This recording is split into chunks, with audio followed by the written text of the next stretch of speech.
The radical. Fundamental principles of freedom, rational self-interest, and individual rights. This is the Yaron Brooks Show. All right, everybody, welcome to Yaron Brooks Show. On this first show of January of 2024. First show of January 2024. God, can't talk. All right, hopefully everybody's having a great start to the year. You had a great long weekend. I am recovering from whatever bug I had over the weekend. Not completely recovered, but on the way.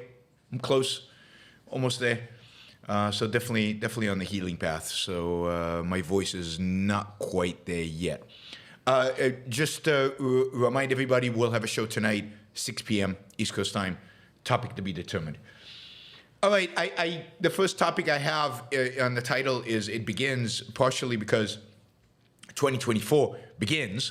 I'm excited about 2024. I really am going to work to make this a breakthrough year for the Yaron Brooks Show. I want to expand our audience. I've got a few ideas bouncing around. You've probably seen a little bit of it with our artificial intelligence produced 1-minute videos. We've got a bunch of 1-minute videos going out that have been created by artificial intelligence, by AI, by a new app. That is increasing subscribers quite a bit.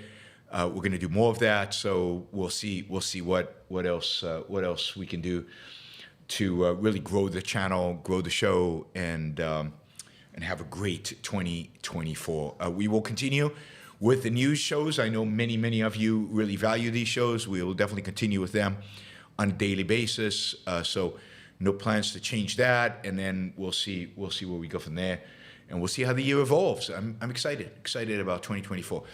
But the second reason I wrote It Begins as the first title is that something else begins sooner than I expected, but it started maybe a couple of hours ago, maybe 3 hours ago. I don't have the exact timestamp.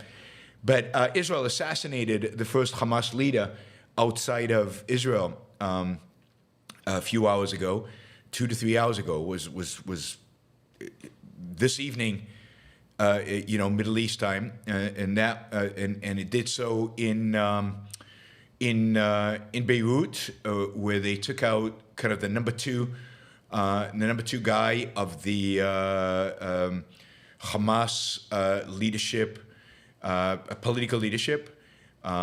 His name is Al-Aruri. He was, I think it was a drone attack that took out a specific apartment. So this is one of those smart missiles that came through the window, where there was a meeting of 6 leaders of Islamic terrorist organizations. Two of them that we know of that have been named so far are 2 Hamas leaders.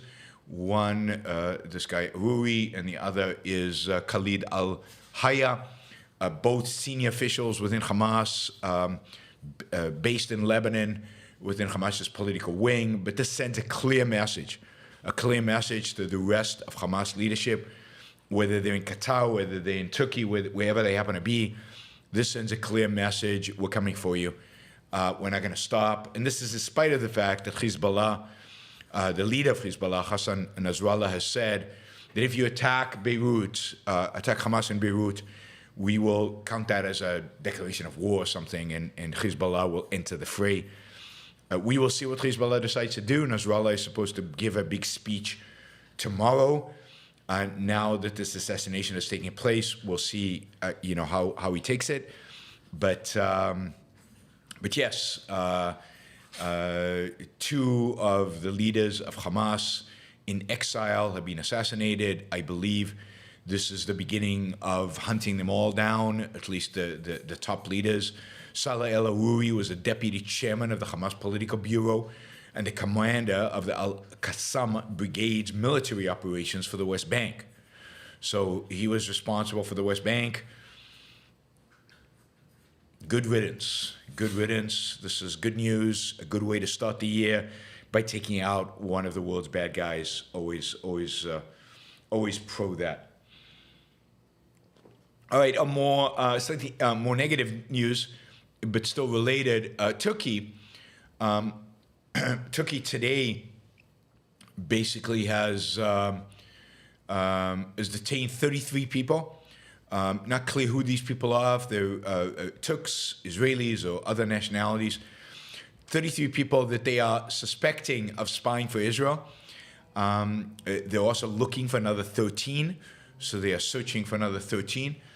They were detained during raids in Istanbul and 7 other provinces for allegedly planning to carry out activities that include reconnaissance and pursuing, assaulting, and kidnapping foreign nationals living in Turkey. I think the assumption is here that these were people that were recruited by the Mossad in order to keep track of Hamas leadership that are in Turkey for the purpose of the Mossad assassinating them. Now, that sounds right to me. Whether that's exactly what's going on here is hard to tell. Exactly what Turkey's angle is hard to tell. But Turkey is, at the end of the day, an Islamist regime. It plays moderate in order to play nice with Europeans, in order to remain a member of NATO. But Erdogan, the president of Turkey, is an Islamist, is committed to the jihadist agenda. He just wants to do it in a peaceful, at least semi-peaceful way. He has called Benjamin Netanyahu basically compared it to Adolf Hitler. He has described Israel's actions in Gaza as genocide. He is very anti-Israel, and he goes back and forth. Sometimes he realizes his strategic interests are aligned with Turkey, and therefore he befriends Israel. And sometimes he realizes that Israel is really the enemy, and he attacks Israel. Right now, Israel is the enemy. If I were Israeli, I would not go to Turkey. There's a lot of tourism. A lot of Israelis go to Turkey for tourism. I would not risk it. You get caught up in one of these dragnet searches of spies. Yeah, I'm skipping the flights that have stops in Istanbul airport. All right, so yeah, that was last minute. News broke just before we started the show. That's why I said it was really it's beginning the alignment of Israel, to take out Hamas leadership is at the start. I will say that the mission and the success of the assassination in Beirut is testament to the fact that Israel still has some good intelligence still out there, in spite of the intelligence failures. The Mossad is still, and the Shin Bet and military intelligence are still capable organizations. To be able to identify this particular apartment where this meeting was happening, and to be able to thread a bomb in there, probably using a drone, pretty impressive, and good for them, and good riddance to the Hamas operatives and leadership that they managed to assassinate.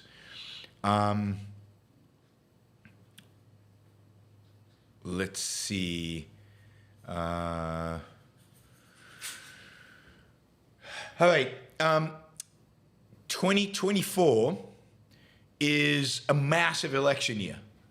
Something like 60 countries are going to be holding elections. They constitute about 4 billion people around the globe. It's about half the population of Earth are going to be eligible to, countries in which those people live. There will be elections in.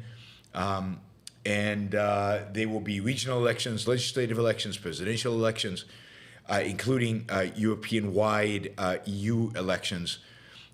These could be pretty significant. Of all the elections this year, there are 2 that I think are of huge significance and where the outcome is still uncertain. There are others where the outcome is pretty guaranteed. But there's some where the outcome is certainly uncertain. And those two are Taiwan and the United States. I think those are two key elections that are super important, and we don't really know what the outcome is going to be. The Taiwanese election is going to happen soon. It is on January 13th, so it's in less than 2 weeks. It's in 11 days. And it is happening amidst heavy lobbying by the Chinese, heavy misinformation by the Chinese, heavy influence campaigns on by the hands of the Chinese who are lobbying for the opposition candidate to try to who is friendlier to China and friendlier to the idea of one day reunification with China. You have, I think, 4 candidates running, 3 opposition candidates. One of the opposition candidates is kind of an independent candidate who is the CEO of Foxconn. If you remember Foxconn, they're the ones who basically build iPhones.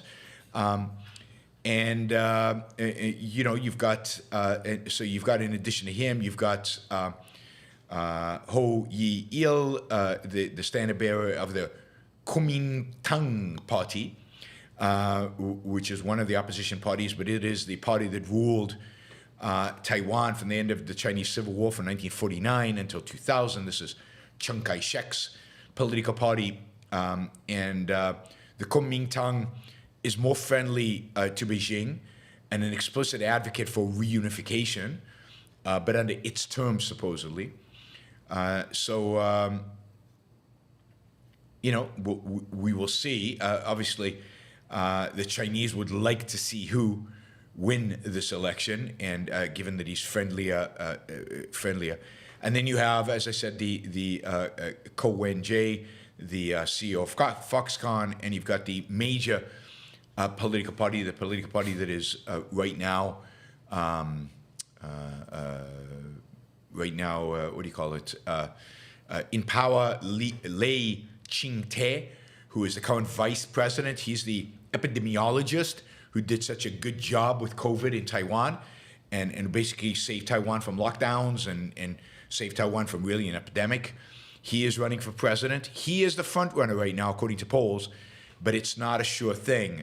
This election will determine to a large extent kind of the future of Taiwan vis-a-vis China, at least in the near to medium term. Lei is not an advocate for Taiwanese independence, but is certainly an advocate for Taiwan not reunifying with China as long as China is a communist country, or run by the Communist Party, more accurately. So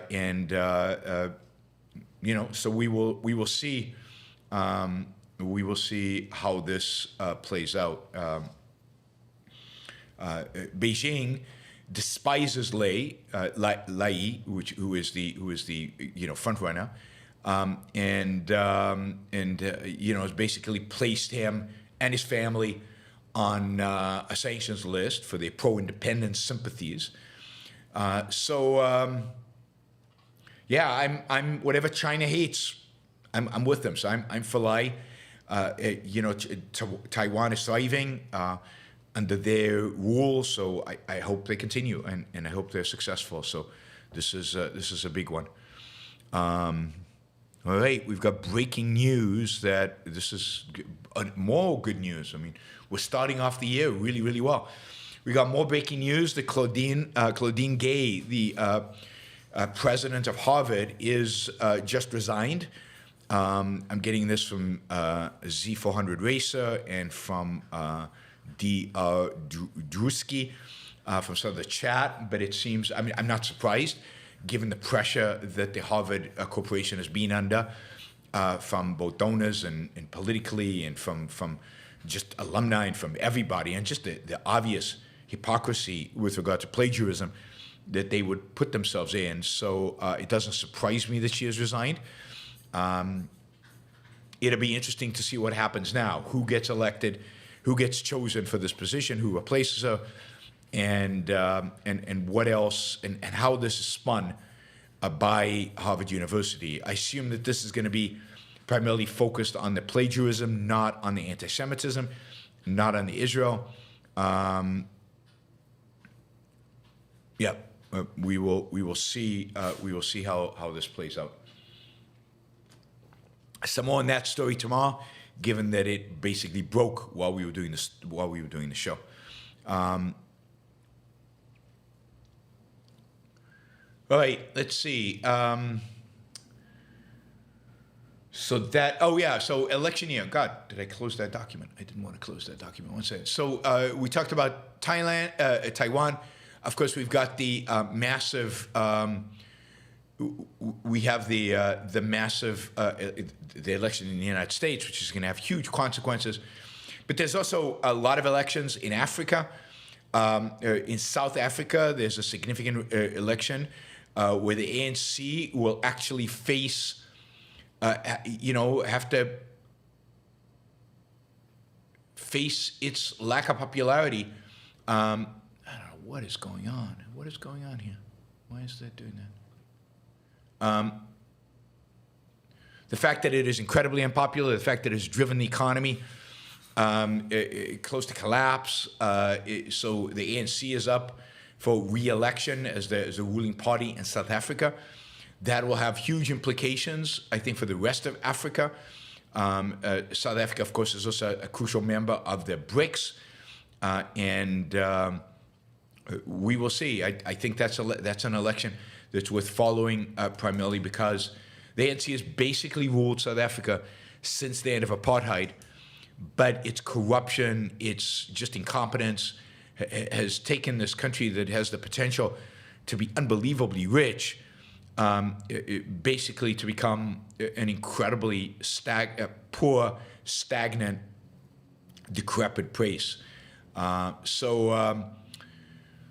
Is there an opposition party that could win? Is there anybody who could stand up to the ANC that has this tradition of getting rid of apartheid?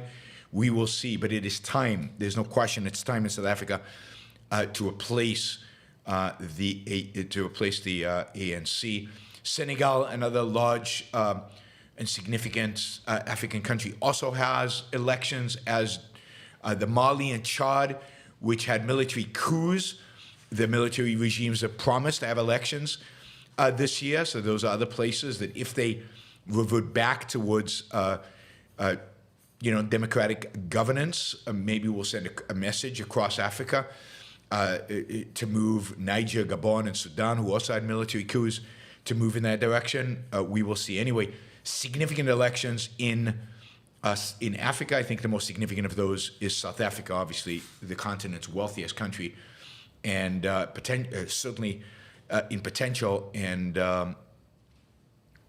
just a basket case. Also, we've got elections in Russia. Not very meaningful, because it doesn't matter who votes and what you vote for. Vladimir Putin will be elected. We also have elections in Belarus. Again, irrelevant. It doesn't matter what the vote is. Lukashenko will be elected. And in Iran, there will be some elections. And again, it doesn't really matter. These are all kind of elections that are predetermined. Although the election in Iran is a parliamentary election, it will be interesting to see how many of the what exactly the turnout is. Do people go out and actually vote? At the end of the day, we will see whether, for example, women use this opportunity to either boycott the election or elect reformers, or whether there are reformers on the ballot. Hard to tell, but we will know more about that later in the year. It's actually March 1, so it's coming up when there's going to be an election. All of those three countries, Russia, Belarus, and Iran, have real potential for demonstrations and some political upheaval as a consequence of what are obviously, and without any question, going to be corrupt elections. We also have big elections in India. India, it looks like it's pretty clear that Modi's ruling party will win. They are incredibly popular. They basically dominate Indian politics. They've done very well in regional elections last year. So I expect them to run away with this. Pakistan, hard to tell what's going to happen, given that the previous prime minister, who was deposed, was at a no confidence vote against him, is being banned for running. There's a lot of accusation of fraud and everything else. So a lot of upheaval there. And finally, there will be a European parliamentary election. Parliamentary election, and expect this is an election where you will see a significant rise of the new right political parties, the far right. This is an election to the European Parliament. This is an election in which the far right will be considered kind of the opposition vote to the entire European project. It's going to be interesting, but it's likely that the far right parties will basically constitute the third largest voting bloc in the European Parliament at the end of these elections. That's up from sixth largest. So it'll signify a significant shift to the right, and in this case to the far nationalist right of European politics that will be represented, I think, by this shift. So it will be interesting to see how they play it out. And then I said that was finally, but I've got two more important ones actually. One is Mexico, which is going to be important for a lot of different issues regarding the United States. The election there is on June 2nd. We have two political candidates. So far, it looks pretty evenly matched. The Obrador, which is the leftist political candidate, he can't run. He's termed out. In Mexico, you only serve one term. So there is his political party will be represented by Claudia Sheinbaum. I think that's, and that's the kind of the leftist political party. She will face a right wing. Right wing is not exactly the terminology, but a more kind of traditionally right representative. A Senator, I can't pronounce her first name, but Galvez. She will be. She is I guess, indigenous. She is also an independent. She doesn't belong to any of the big political parties. It will be really interesting because both candidates for the top position. I don't know what's happened. Super Chat has gone nuts. Let's try this again. Reload. Anyway, whatever happens in this coming Mexican election, one thing is for sure: Mexico will have a woman president for the first time in its history. So that should make that election. That election is going to be interesting, no matter what. And finally, it's likely that the UK will have an election probably towards the end of the year, or whenever Sunak thinks he might have an edge, even though he's trailing by a lot, trailing behind by a lot right now. But Sunak represents the Conservatives. The Labour Party is surging, has done much, much better than Conservatives. The Conservatives could lose this election, even though they have a majority in House of Parliament right now. The Labour Party has moderated its crazy socialist views quite a bit under new leadership, and they look ready to kind of, under Keir Starmer, as bad as he is, he's moderate as compared to his predecessor. They're currently enjoying 43% support from the polls, with the Conservatives only getting 25%. So it looks like you'll see a shift to the left in the United Kingdom. Now, there's a lot of times still, a lot of things could happen. So anyway, a big year coming up. And of course, the U.S. election, we've talked about that many times, and we will talk about that. But the U.S. election is going to be big as well. So massive, interesting, election prospects on the horizon. Let me see what happened. All right, so one of these news stories has shut down. Let me find it. Not that. All right, I might as well start the year with a story out of California and out of the stupidity of the Biden administration. If you look at one of the latest bills, the Inflation Reduction Act, I think it's the Inflation Reduction Act. You will find buried in the Inflation Reduction Act a line item, not for a lot of money, just $3.1 billion. $3.1 billion, which is penny change in Congress these days. Anyway, $3.1 billion that are being awarded by the White House to California high-speed rail project.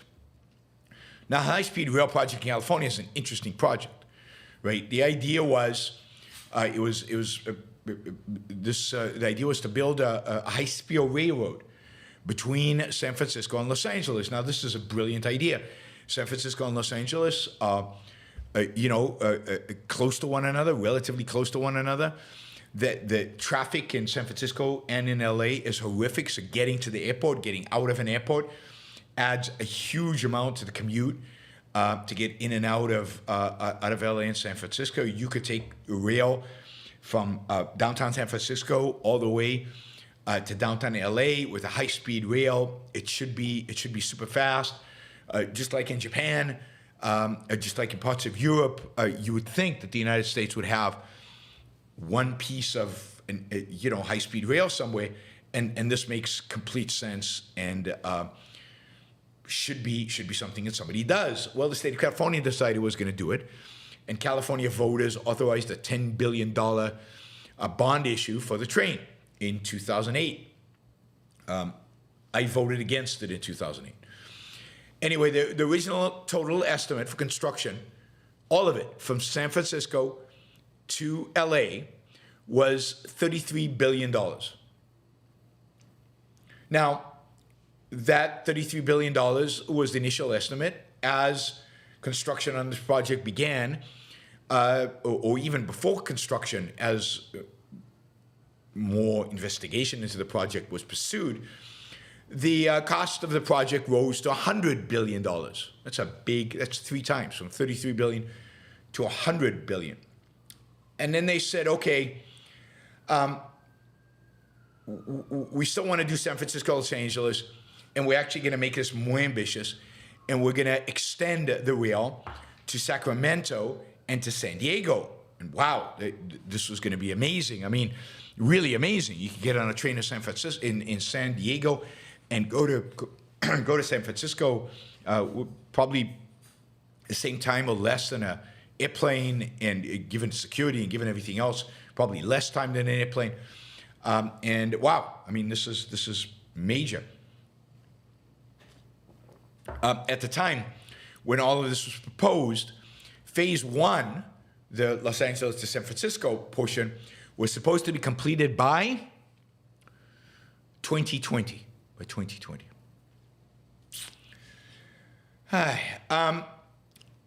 Anyway, so then they realized, look, this is going to be really hard, and getting into Los Angeles and getting into San Francisco, we're going to have to dig tunnels, and how are we going to get there? How are we going to actually get into Los Angeles? We're going to have to dig underneath Los Angeles. It's going to be really, really hard. Maybe we can have a slow rail from like the outskirts of Los Angeles into the main city. But then that defeats the whole high-speed concept. So, and the same with San Francisco. So we're going to do slow rail. Well, that's kind of stupid. So then I said, okay. So what we'll do, since we can't really solve all these problems, is we're going to just start with a piece of this. We're going to start with a piece of it. And we're going to build a rail from Merced to Bakersfield. Now, Merced is basically 130 miles from San Francisco drive, and Bakersfield is 110 miles from Los Angeles. And they said, at least we'll have that piece done. Why you would want that piece, nobody can say, because nobody actually wants to go to Merced, and nobody actually wants to go to Bakersfield, and certainly nobody wants to go from Merced to Bakersfield. These are two towns in the middle of nowhere, literally in the middle of nowhere, right? That piece, that segment, which is flat, easy, no tunnels, no underground, no nothing, straight. That segment, which is the easiest segment to build, was going to cost $22.8 billion.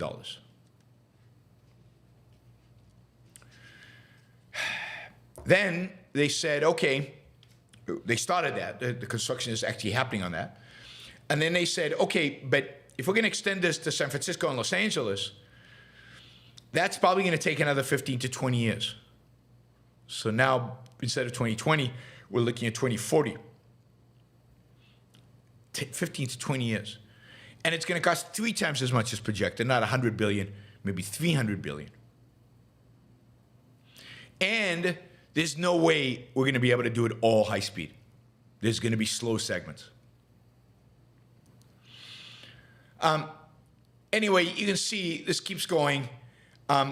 Even the segment between Merced to Bakersfield, it looks like they're going to need $10 to $12 billion extra to complete that. We're 2024 and nothing has been completed. Nothing has been completed. The whole thing is just an unbelievable fiasco and is illustrative of the fact that in California, you cannot build anything. It's not you didn't build that. Nobody builds anything in California. So on top of all this, the Biden administration has decided to take this money pit that will actually result in nothing, maybe a fast train to nowhere, which is what I consider Merced and Bakersfield. A fast train to nowhere that will cost who knows how much, 30, 40, 50 billion dollars. They've decided to throw in a little bit of your taxpayer money, those of you who do not live in California, and those of you who do, into the mix. I mean, where there's a sinkhole of money, you might as well throw more money at it. Why? What the hell? Why not? It's just unbelievable. It's just unbelievable. And nobody has any sense of what they're doing, why they're doing it, how they're doing it. In Florida, they built some rail privately. In Texas, they're talking about private high-speed rail but they've been talking about this for 20 years, from Houston to Dallas to Austin to San Antonio to Houston. That triangle should be supplied by high-speed rail, but again, it should be private, because this is what happens. California is a good example of what happens when you let the government do it, and when you have the kind of environmental regulations that California has. All right, we're way behind. We're already, God, how did that happen? All right, quickly, fourth quarter of last year was the first time ever that Tesla was not the largest manufacturer of electric cars in the world. BYD, the Chinese electric car manufacturer, actually outsold Tesla in the fourth quarter, selling over 500,000 cars, 526,409 to 484,507 for Tesla. I expect this will be a trend. I expect BYD and other Chinese companies to be the dominant players outside of Tesla in the electric car world. I think BYD and other electric cars, again, Chinese electric car companies are eyeing Europe. Europe has all these mandates to move from gasoline cars to electric cars, and BYD and others are moving in to supply that. The European companies are way behind. American companies other than Tesla, way behind. This is China versus Tesla, basically, at this point. There is, it's going to be a competition between, I think, those two. Unless the Europeans somehow pick up, or the other thing is they could place trade barriers to prevent the Chinese from selling into Europe. That is a possibility. I'm sure that's what's going to happen in the U.S. ultimately. But maybe they already exist. I don't know. But it does really look like China is going to dominate. The thing about Chinese electric car companies is they control the entire supply chain, from mining of the minerals that are required for battery production to the vehicles themselves.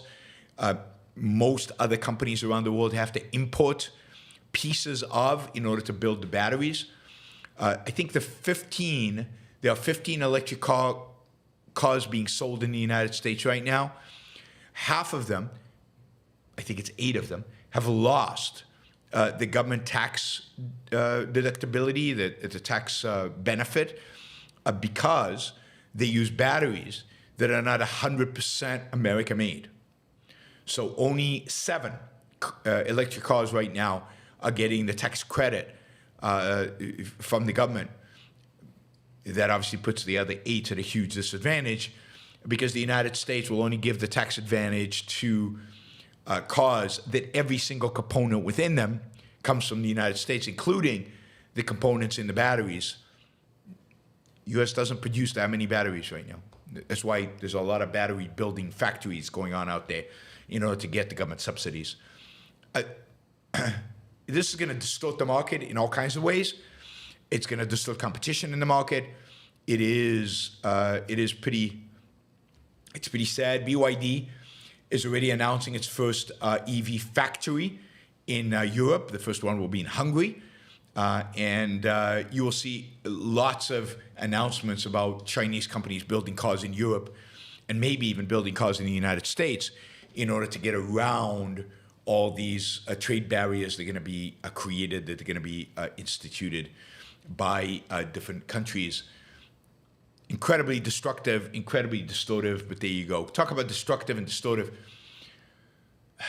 This is a complicated story. I don't know how I'm just going to simplify it, right? So,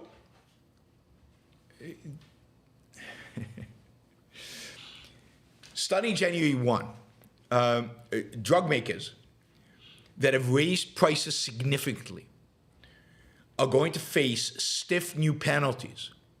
They require them to pay Medicaid, not Medicare, but Medicaid, a significant amount of money for patients who use their drugs. So if you have raised the prices on your drug more than inflation in the past, you will owe huge amounts of money for Medicaid for every time a Medicaid patient buys one of your drugs. Now, this is super complicated because drug pricing is insanely complicated.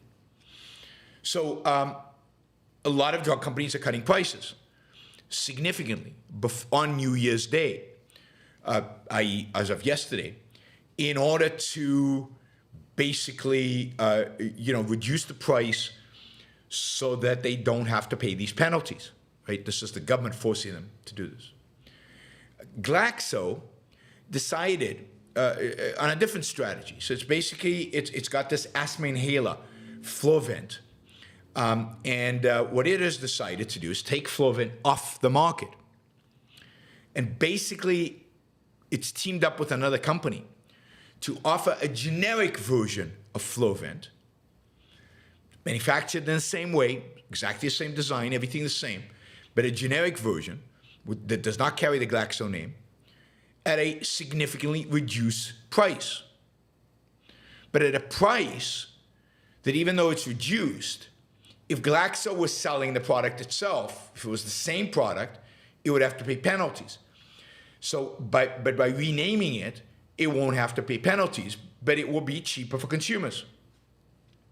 It's kind of trying to play a game.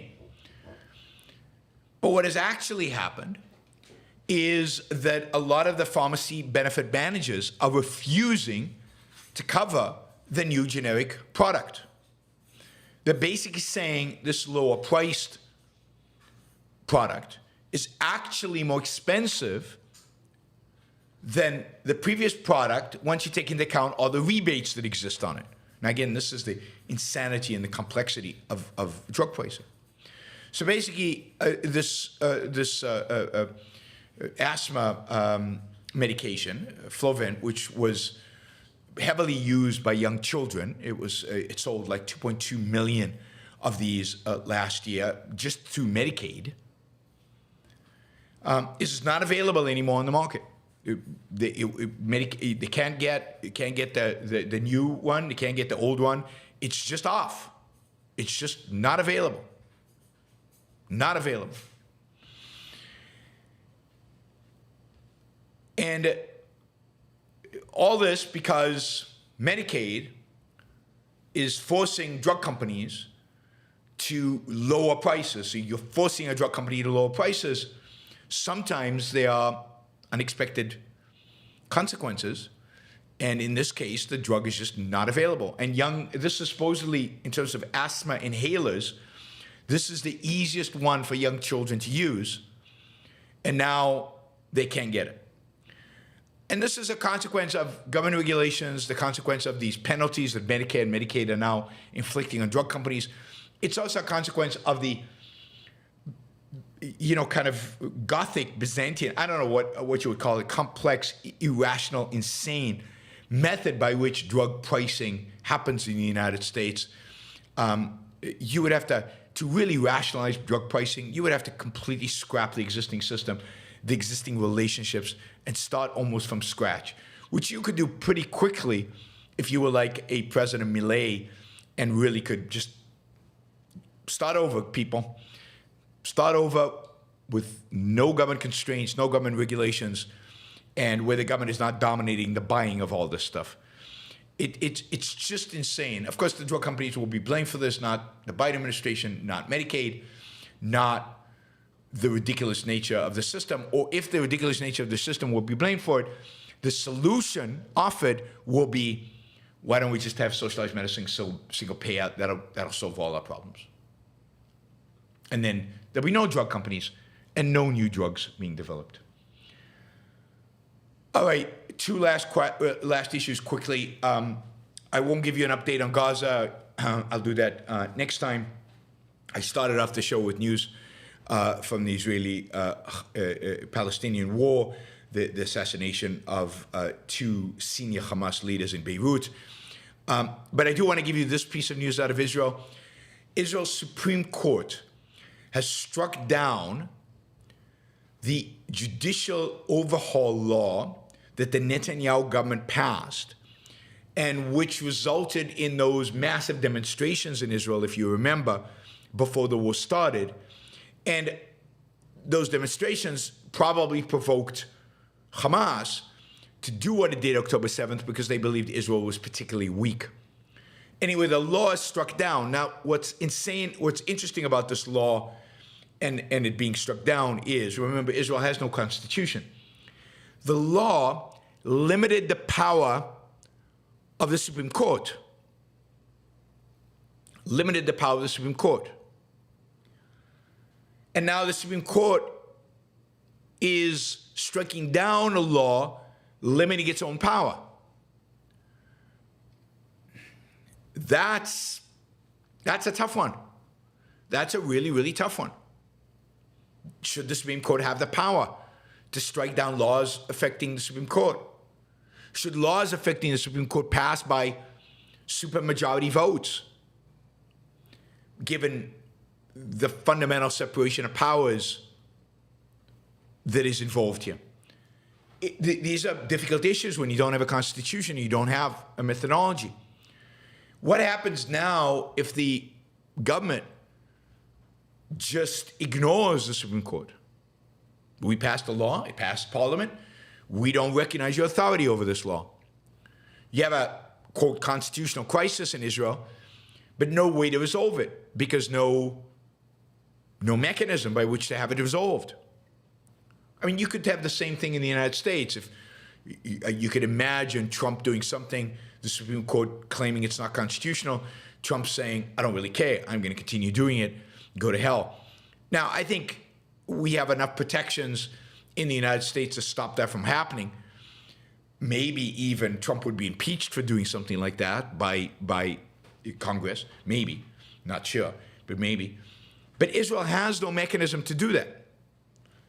So how do you deal with this? So it is really, Enric says, Kafkaesque. Yeah, it's really Kafkaesque. This is in the middle of a war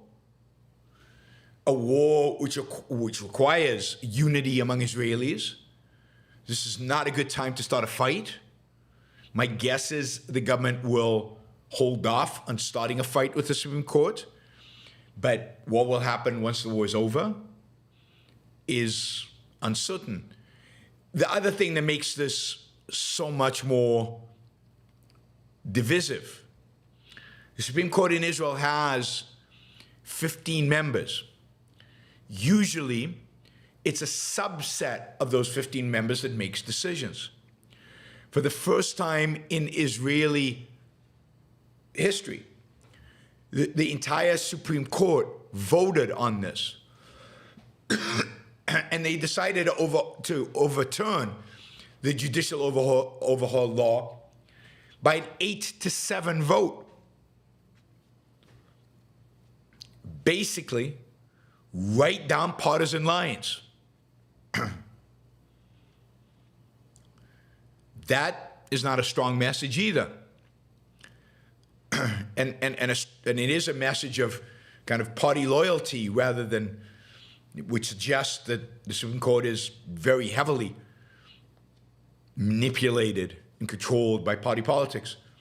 So not good for Israel. They're going to have to find a way out of this. It's a real impasse. Doesn't bode well for what happens after this war.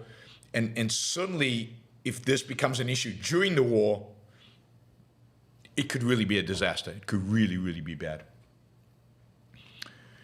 All right, finally, Iran. A couple of stories on Iran quickly.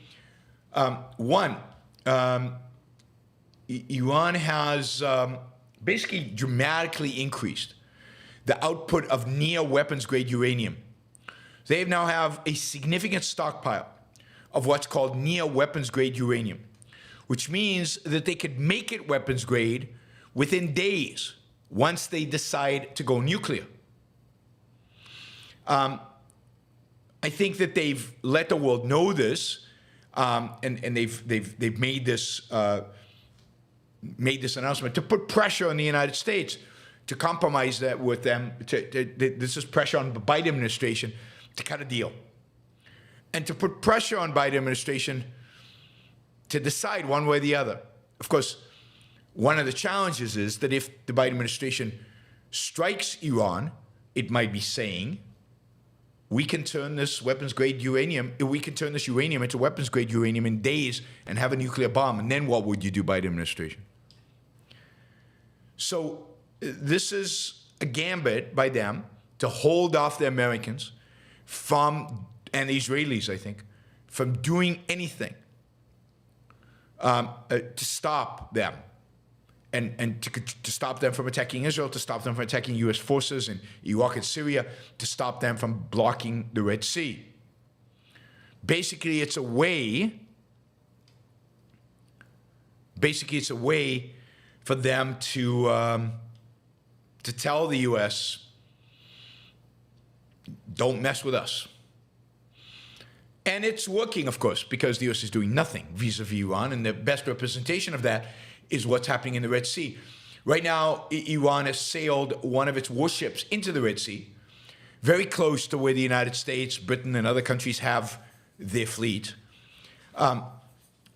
As we all know, I said, I think at some point last week, that maybe the U.S. was getting ready to attack the Houthis in Yemen.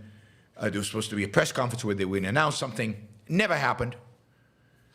Maybe the Iran ship is there to kind of poke at the Americans. You want to control the Red Sea? We're going to be here. We're going to be here, and we're going to support the Houthis. And the Biden administration is coward. So far, they are completely coward. So striking, stunning, and of course, the U.S. is doing nothing. Zero, zilch. I mean, Israel should attack this Iranian ship in the Red Sea and declare the Red Sea territory that Israel is protecting, but it won't. Not without U.S. go ahead, and the U.S. will not allow it. Anyway, Iran is taking everything going on as America weakness, and therefore it is raising the stakes dramatically going into 2024. It's going to be quite a deal. Right? It's going to be quite intense, I think. Right? By the way, over the weekend, the Houthis attacked a ship with 4 small boats. The U.S. came to the rescue of the ship, I think with helicopters, and basically drowned 3 of those 4 boats. These are tiny little boats, they're insignificant, right? Tiny little boats. It is absolutely zilch, nothing. It means nothing. It was insignificant action. You're not gonna. It's a pinprick. You want to really take on the Houthis, you have to go to where they are, and you have to stop. The Houthis over the weekend also launched several ballistic missiles against the U.S. and against others. They were knocked out of the sky, but it's nothing. It's insignificant. Until you actually deal with the Houthis where they are, you're not doing anything. You're pretending to do something. All right, let's go to Super Chat. Wow, I went almost an hour. Sorry, I need to make these shorter. I will starting tomorrow. Thomas says, Happy New Year. Thank you, Thomas. Thank you for the support, the $20. Oh, let's see. We have Eyal. Thank you, Eyal. Gail, Jonathan, Wes. These are all stickers. Silvanos, Stephen Harper, Jonathan Honing. Thank you, guys. Thanks for all the stickers. Really, really appreciate it. Okay, Michael, $50. Thank you, Michael. It's great. My professor has a giant picture of Karl Marx at the front of our class. It's very distracting. Would it be wrong to politely ask him to take it down or tell the administration about it? I need to pass the course and don't want to jeopardize that. I mean, it really depends on whether you think the professor whether you think the professor is going to penalize you for it or not. If you think the professor is going to penalize you for it, just ignore it. Just ignore it. It shouldn't distract you. Just don't pay any attention to it. Or before class next time, cover it up with a piece of cloth and see what he does. But I would just ignore it. Now, again, if the professor seems open-minded and stuff, then do it. But isn't it amazing that Karl Marx could be up there? It isn't Stalin or Lenin, but it's Karl Marx, the direct ideological, fountainhead of Lenin and Stalin. Imagine if there was a clear fountain into the Nazis, would they hang his picture up? Clearly not. But communism is tolerated because communism presents itself as consistent with the dominant moral code of the West, which is altruism, which is the dominant moral code of Christianity. So we tolerate communism because it's not that different than Christianity. We don't tolerate Nazism because it seems at least very different than Christianity. All right, Michael. Yeah, I would just say learn to live with it. Shouldn't let stuff like that distract you too much. Glenn says, let's start the year off right for $100. He says this. Let's start the year off right.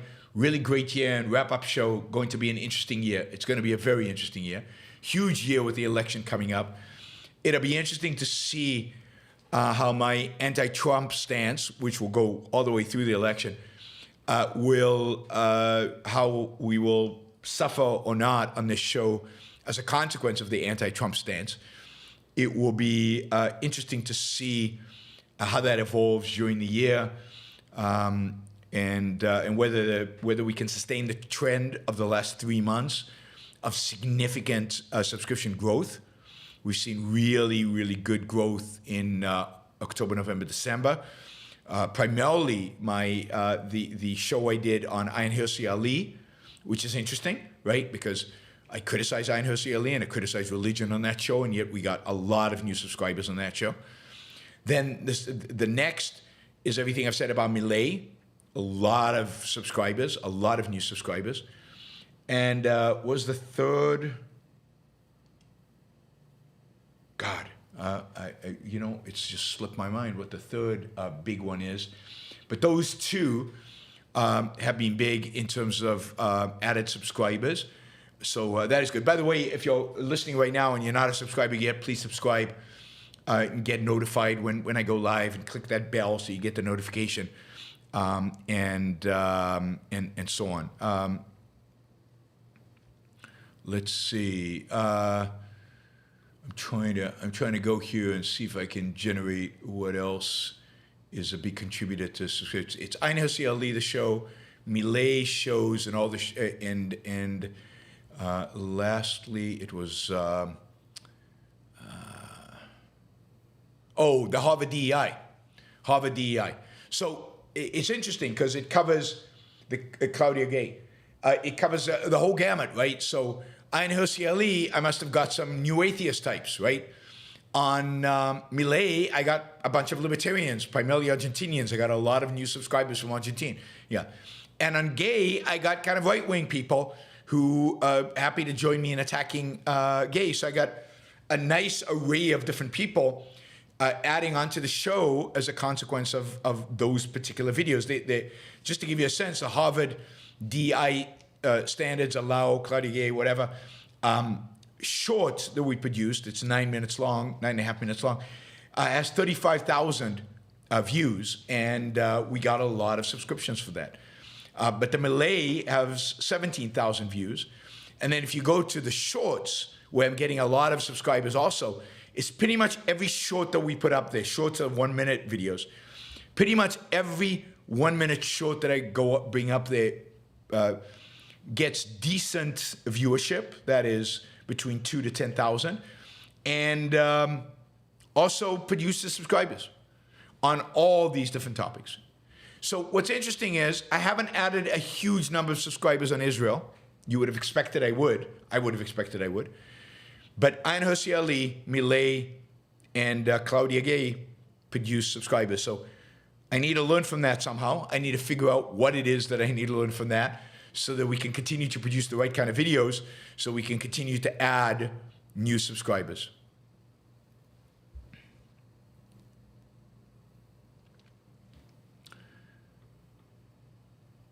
All right. What is the latest on the movement in Iran challenging the dress code? It still exists. It's still out there. There are no mass demonstrations. It's more of a protest of individual women doing it and getting support from other women and men in the streets of Tehran. But there have been, even at the 1 year for the death of the first woman who was killed in, what was it, October, November of 2022, there were no real big demonstrations. So it's kind of died down. Of course, the news cycle has not been helpful because there have been other news stories. So it's died down. But what happens in this election in Iran will be interesting. Henry says, are you preserving your shows in case YouTube bans your channel in future? Big tech content moderation could be capricious. Would hate to lose all the content you produced over the years. I do have it all on podcasts. I don't have it in video form other than on YouTube. It would just take up so much memory that I don't. Maybe there's a way I can have somebody do a project of downloading all the YouTube shows in video onto a massive hard drive somewhere.